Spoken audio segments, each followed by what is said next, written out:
Joining us today on What the Heck is Happening in HR is Clara Reynolds. Clara is President and CEO at the Crisis Center of Tampa Bay.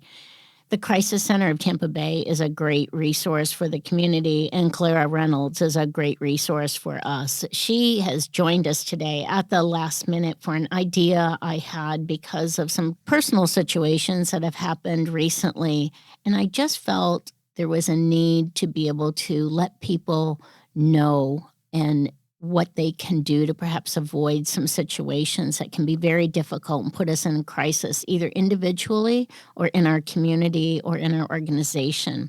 I want to tell you just a little bit about Clara. She has been for 8.5 years president and CEO of the Crisis Center. She has her bachelor's degree in psychology and her master's in social work from Florida State. She has her MBA with that business major, obviously, from John Sykes College of Business and the University of Tampa. She's served as an adjunct instructor here at USF, and we are just so happy to have her. She's going to be speaking with us today about a really tough topic, and it might be the holidays, but it's still a tough topic.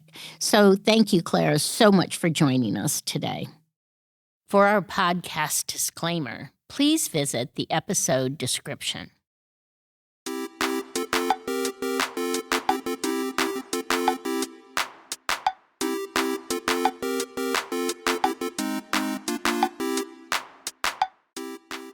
Today we have with us Clara Reynolds. Clara is president and CEO of Tampa Bay Crisis Center, the Crisis Center of Tampa Bay. Clara, thanks so much for joining us. Kelly, thank you so much for the opportunity to be here today to talk about a subject that's pretty heavy. It is pretty heavy, and you think about, wow, maybe I don't want to talk about this. I mean, it is all about the holidays, and don't we want to do some more with this? And I try to be very transparent with my listeners, and they should know that I've had friends who are local business people, and they have died very unexpectedly and by their own hand recently, and I just didn't know what to do. But certainly the Crisis Center of Tampa Bay is the go-to place for us to learn more about this. So I wanted to find out about the workplace. So how can we look for signs when people are struggling, and how do we approach them? Absolutely. That's a fantastic question, Kelly, because that's something we do hear quite often is how do I know, particularly in environments where everybody's remote? So I would first of all talk about what are some of the challenges in the workplace.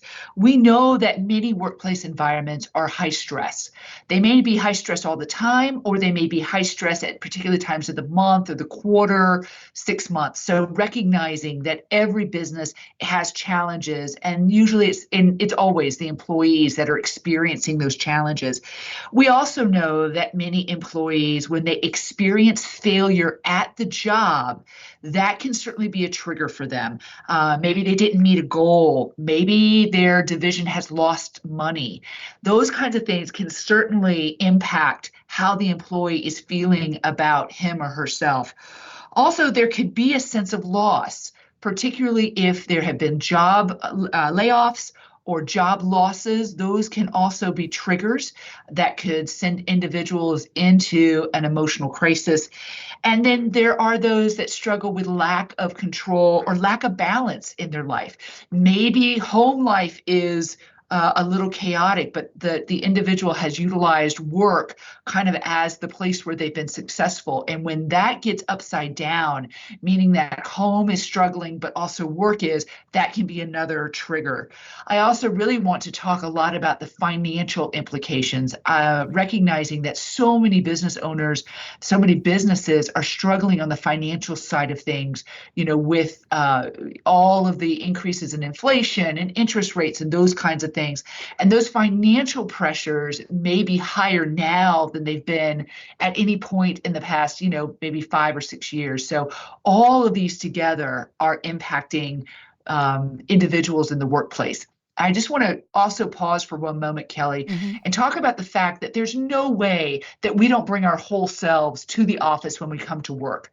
So, life at home, life outside of the office is also very stressful for most everybody in our nation. You know, we've got political unrest, we have social unrest, we have unpredictable weather events, we have what's happening in the across the world that are impacting individuals. And so while you may believe that I'm going to leave my home at home and my work at work, I would call bologna sandwich and all of that. You're bringing your whole self in. And even if in your brain you think you're not, you absolutely are. And so what can happen? Maybe you are a little bit more anxious than you would be, or you're a little bit more testy than normal, and you don't really know why. Oftentimes it's because your bucket is completely filled with everything happening in your life.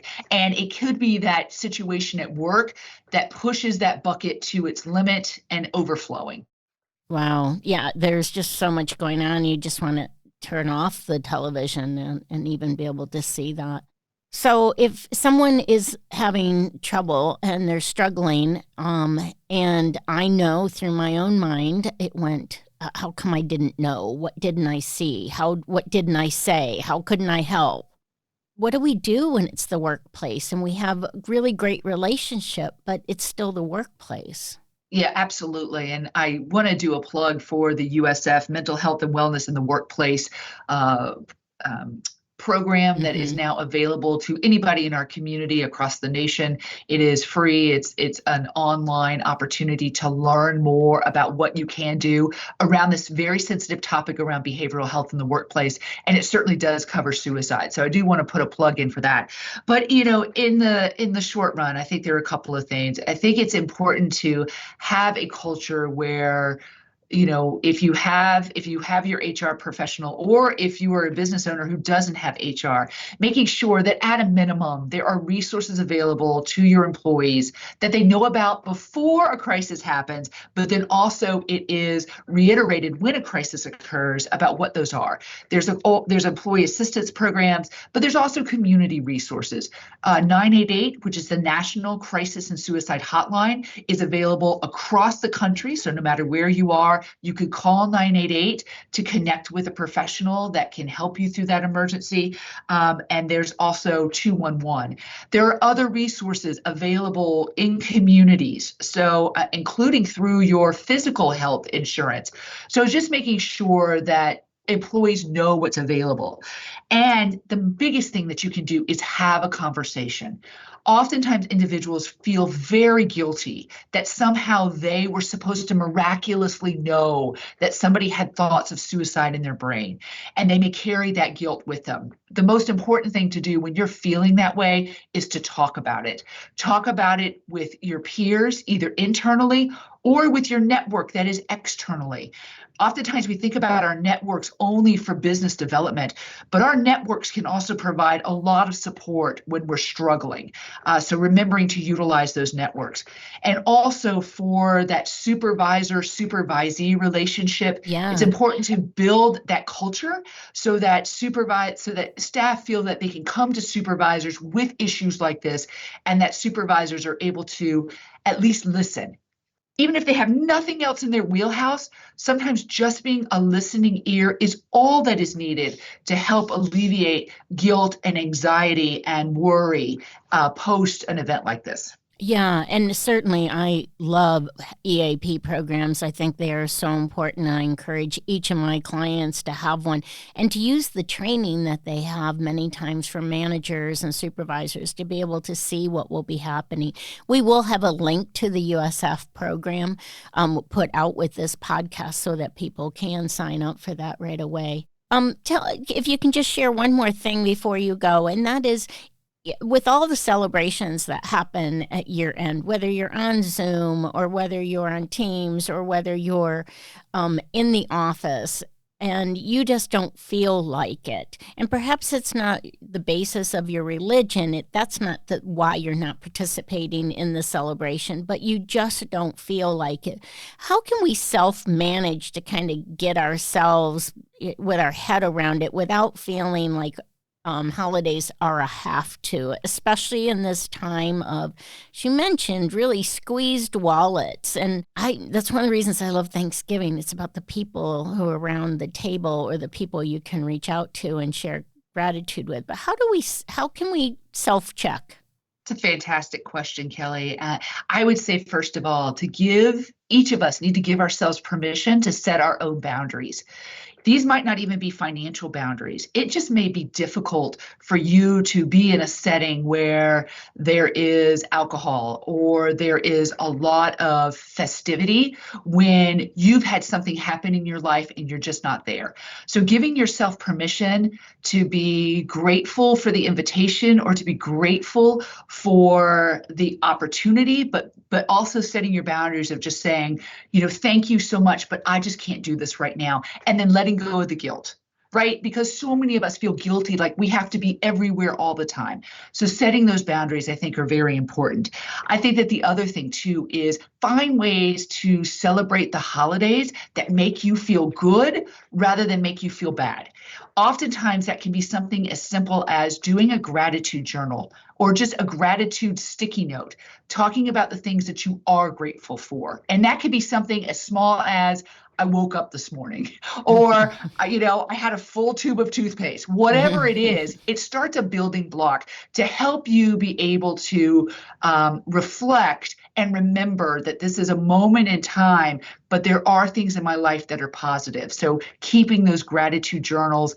And then if you get to that place where you are able to give back, oftentimes giving back, volunteering, whether that's in person, whether it's online, whatever, can oftentimes help to boost your spirits and remind you, as awful as your life may be right now, there are other people that can benefit from your time, your talent, even your treasure if that's where you are. But certainly your time and your talent can go a long way in helping others, and you will be surprised at how much that will lift your own spirits.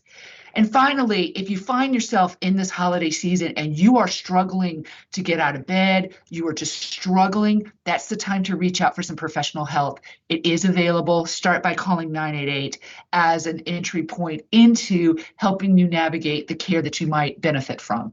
Great. And 988 is completely confidential, correct? Completely confidential, completely free, and available 24 hours a day, 7 days a week, no matter where you are across the country. It is the National Crisis and Suicide Hotline. Simple to access, simple to use. And Kelly, you know what? I promise people all the time, the hardest portion of this journey is just admitting you're struggling and then picking up that phone. You will be surprised at how easy it is then to get the resources that you need to help you feel better, not only in that moment, but also to help you feel better in the days and weeks that come.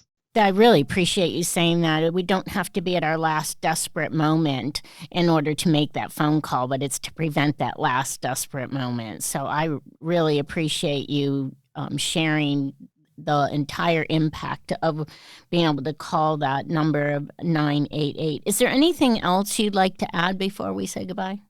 Yes, I would love for any of the businesses out there, particularly if you're in the Tampa Bay area and you're looking for additional training or additional support for your staff before an event happens or after, please go to the Crisis Center website. We offer organizational development for organizations around these topics, and we would be honored to help you during this time, whether it is before a crisis or after a crisis, to help you and your staff deal with it. My final thought would be a trauma such as losing a staff member.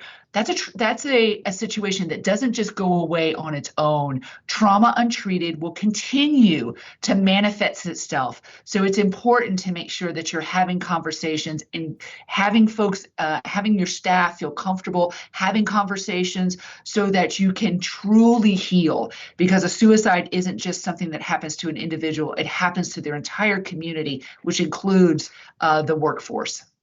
Well, thank you so much for giving us boundaries around where we can go and what we can do, whether it's to help a coworker, our boss, or ourselves, and just having a resource like the Crisis Center of Tampa Bay, and a resource like you who would drop everything this morning to be on the podcast and share with us. We sure appreciate it. Thank you so much. Thank you, Kelly. I was honored to be a part of this very important discussion today. Thank you. All right. Thank you. Bye-bye. Bye.